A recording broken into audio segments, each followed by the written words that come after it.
we're going to take a look at loading a new library of sounds into the Moxf that contains new sample waveforms. In other words, new samples that don't exist in the preset memory of the Moxf.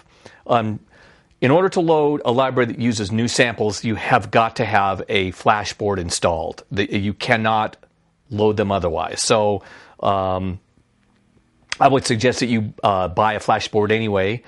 Get the 1 gigabyte flash board size because you're going to fill that up in no time. I always recommended the largest size possible to get for the flash board. So once you get the flash board and you've installed it, there are instructions in your owner's manual on how to install the flash board. And assuming that it's in there, we're going to now load an Moxf XF format sample-based library. And I'm going to start by pressing File. And I'm going to set the type by hitting the decrement button back to All. Below this, you will see that this check mark for with system is checked, and that's good. This is very important. This check mark with waveform, that box should be checked and enabled. And here's the name of the library. It's called Brass. It's actually called Brass XF, but it doesn't. The name of it doesn't say that it's that. It just says Brass X tilde1 .x3a. .x3a is a Moxf XF file format. It is not a Moxf format. The Moxf will load Moxf XF format files. There's one more thing to remember, that since this is not a Moxf formatted library, the voices in this library are located in user bank 4 for the Moxf XF, which has four user banks. The Moxf only has 3 user banks. That means that we're actually going to have to go and change this file type to load one bank voice, because we're going to have to take the user bank 4 voices from this library and move them to user bank 3. So I'm going to highlight the name. The type is again set to one bank voice. I press enter. I know that the brass voices are in user 4, and I'm going to put them, so remember this is source, user 4, and then we're going to put them to user 3 because we don't have a user 4. Okay? So assuming that that is clear, we're ready to go, and I'm going to hit the execute button, and we're going to see a message saying that it is installing the waveforms to the flash board. And then after that, you can take a break of some kind because it takes a while for the samples to be burned onto the flash board. I'm hitting execute.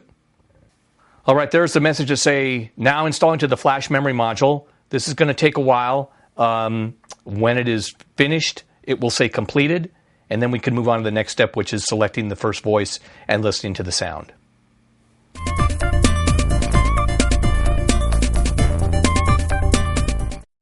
All right, so the brass sample library has finished loading. The samples that belong to it have been burned to the flash board. We've been returned to the file screen, as you can see.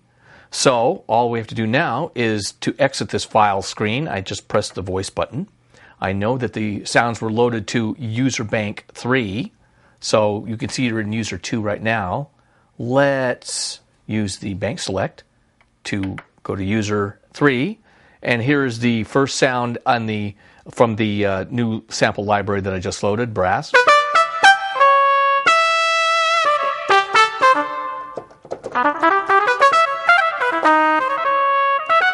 And these are all brass sounds.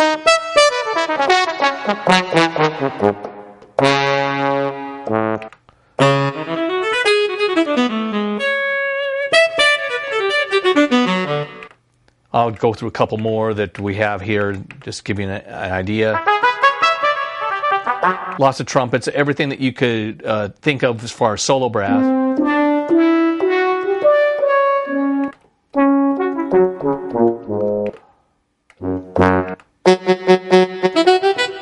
Different types of saxes. So you have your solo instruments, and We have ensembles, several big band, they're layers of sound.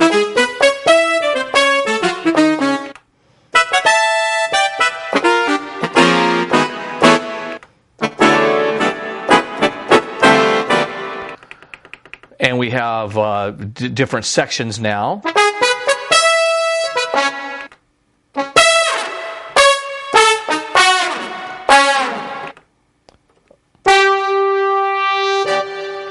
And then we have separate combinations of sections, different instruments, and then sections of just trombones, trumpets, French horns,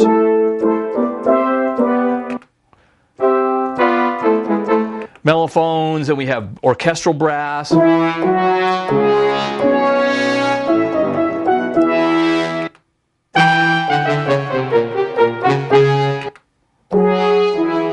I believe there's a low brass in here yet.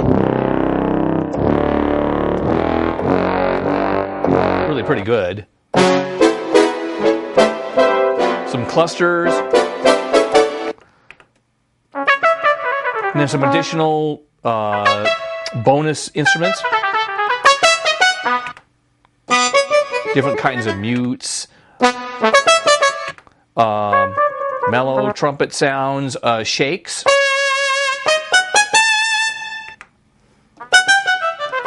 And non-shake versions. And then we have some additional articulations. And that's it. There are 64 voices in this library. Let's take a look. Go back to the first voice, which is a trumpet 1. And I'll show you the relationship between it and the samples that it uses. So I'm selected the first trumpet. I'm going to push edit. I see that this particular voice uses 8 elements. But if you look at this first, the screen for the first element, you'll see that the wave bank is a user, meaning it was on the flashboard. Anything that's on the flashboard will be a user wave. And you can see that the wave number is user wave 1. In this case, it's just an attack. See, it's just an attack part of the sound. If I go to the next element,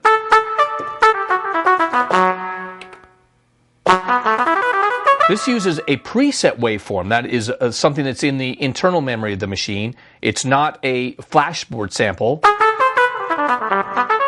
but almost all these voices use a combination of sample waveforms that are on the flashboard or preset waveforms which are in the internal memory.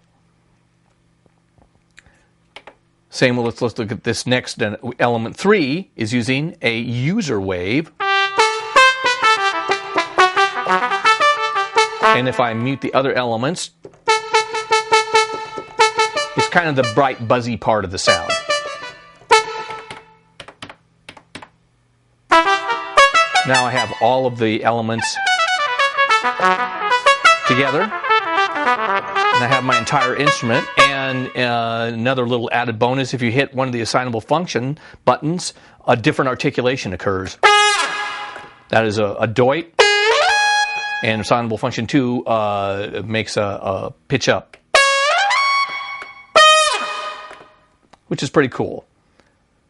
So that's basically explaining that the waveforms, the samples that the elements in the voice use, are not the same as the voice. They are separate. They are the colors in their own paint box. The paint box is on the flashboard, and I'm accessing the colors in that paint box by putting those waveforms in the oscillator, which belongs to an element. A common misconception that people make is that they think that voices, the sounds themselves, are being burned to the flashboard when you do that. They never burn a voice data or any other kind of data except sample data to the flashboard. In other words, we only burn the colors for our paint box onto the flashboard. The voices, think of them as pictures that you use the colors in the paint box for, and you move other things around, parameters and stuff in the voice edit to make the picture using the paint box colors. So now, let's say that you liked a few of the brass voices, but not all of them. And there's a string library that you want to try out. But first you're going to have to review all your brass voices and make a note, write down a list of the ones that you want to keep. Because what we're going to eventually end up with is a combination file that contains voices collected from several different libraries. So let's say that you like the first trumpet, and you like that trombone, and you like this alto sax and whatever. So you make your list of your custom voices that you really want to keep.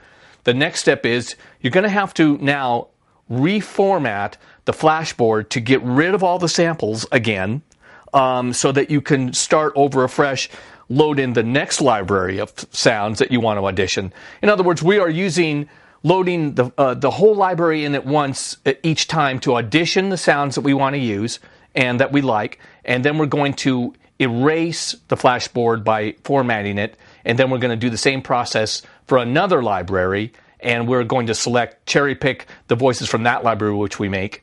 And then at the end of this, I'm going to show you how to now take your list of special voices and load them in one at a time so that you end up with a collection of your favorites.